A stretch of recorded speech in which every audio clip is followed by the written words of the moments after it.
وعلیکم سب سے السلام۔ پہلے تو میں شاہ صاحب کا اور ٹیم کا تہ دل سے شکر گزار ہوں اس نشست کے لیے اور میرے سوال کے لیے۔ میرا سوال سر یہ ہے کہ زندگی میں قسمت زیادہ اہم ہوتی ہے یا ہماری محنت؟ برائے مہربانی یہ بھی بتائیں کہ دونوں میں سے کس کو فوقیت حاصل ہے؟ اس کا بہترین جواب تو جناب حضرت علی کرم اللہ وجہ نے دیا تھا جبر و قدر کے سوال کے جواب میں۔ تقدیر اصل میں دو طرح کی ہے، ایک تقدیر مبرم ہے جو بمشکل 5 to 10% ٹوٹل تقدیر کا ہے، وہ مقرر ہے، جیسے موت کا وقت، موت کا طریقہ، موت کا مقام، عزت و ذلت، رزق، اولاد، یہ تقدیر مبرم کا حصہ ہیں۔ اور اسی لیے ہم ایک بات محاورتاً زندگی میں بار بار دہراتے رہتے ہیں کہ میری عزت و ذلت تو اللہ کے ہاتھ میں ہے، میرا رازق رب ہے، زندگی اور موت میرے رب کا فیصلہ ہے۔ یہ محاورتاً ہم اسی لیے کہتے ہیں کہ وہ تقدیر مبرم ہے، وہ تبدیل نہیں ہوتی۔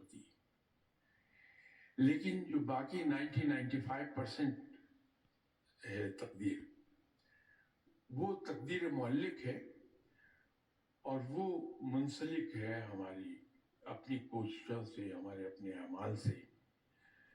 اور وہ تقدیر انسان خود لکھتا ہے کہ رب تعالیٰ نے انسان کو اپنا نائب بنا کے زمین پہ اتارا ہے، اور یہ قرین انصاف نہیں کہ قادر مطلق کا نائب مجبور محض ہو۔ رب تعالیٰ نے اپنے نائب کو بہت سے اختیارات بخشے ہیں، اور وہ اختیارات تقدیر مبرم کی حد تک اس کے ہاتھ میں ہیں۔ جو ہم کوشش کرتے ہیں، جس چیز کے لیے ہم کوشش کرتے ہیں، قرآن میں بھی کہا کہ ہر شخص کو وہی کچھ ملتا ہے جس کے لیے وہ کوشش کرتا ہے۔ ہمیں وہ چیز اللہ تعالیٰ عطا کر دیتا ہے، کیونکہ رب کسی کی محنت اپنے ذمے ادھار نہیں رکھتا۔ مختصر الفاظ میں اگر آپ کہنا چاہیں تو مسلمان پہلے محنت کرتا ہے، رب تعالیٰ نے جو صلاحیتیں اسے عطا فرمائی ہیں، ذہنی اور جسمانی، ان صلاحیتوں کو بھرپور طریقے سے کام میں لاتا ہے، اور اس کے بعد وہ رب تعالیٰ کے حضور دعا کرتا ہے کہ یا باری تعالیٰ، تو نے مجھے جو کچھ ذہنی اور جسمانی صلاحیتیں اور قوتیں عطا فرمائی تھیں، میں نے اپنے تئیں ان سے بھرپور کام لے لیا، اور نتیجہ اب تیرے ہاتھ میں ہے، اور اس امید کے ساتھ کہ تو مجھے وہ کچھ عطا فرمائے گا جو میرے حق میں بہترین ہے۔ اس کے بعد مسلمان مطمئن ہو جاتا ہے، اور رب تعالیٰ اس کو اس کا انعام واقعتاً کئی گنا بڑھا کے دیتا ہے۔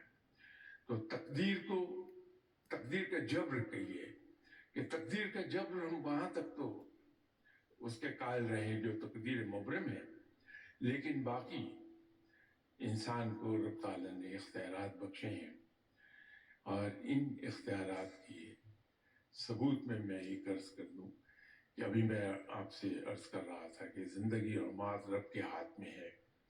رب نے موت کا ایک وقت مقرر کیا ہے، نہ صرف وقت مقرر کیا ہے، اس کا مقام اور اس کا طریقہ بھی رب نے مقرر کیا ہے۔ لیکن اگر کوئی آدمی اپنے ان اختیارات سے جو رب نے اسے بخشے ہیں ناجائز کام لے لے، انڈیو ایڈوانٹیج لے جائے اس کا، اور اپنی زندگی کو ختم کر دے، خودکشی کر لے، تو اس کی سزا یہ ہے کہ وہ ابد تک جہنم میں جلتا رہے گا۔ وہ اس لیے نہیں کہ اس نے خودکشی کی ہے، وہ سزا ہے اپنے اختیارات سے تجاوز کر جانے کی، کہ جو ایریا تقدیر مبرم کا تھا اس کو انسان نے اس میں دخل دے دیا، یہ اس کی سزا ہے۔ تو تمام آئندہ وقت کے لیے جو ابدال تک ہے وہ جہنم میں جلتا رہے گا۔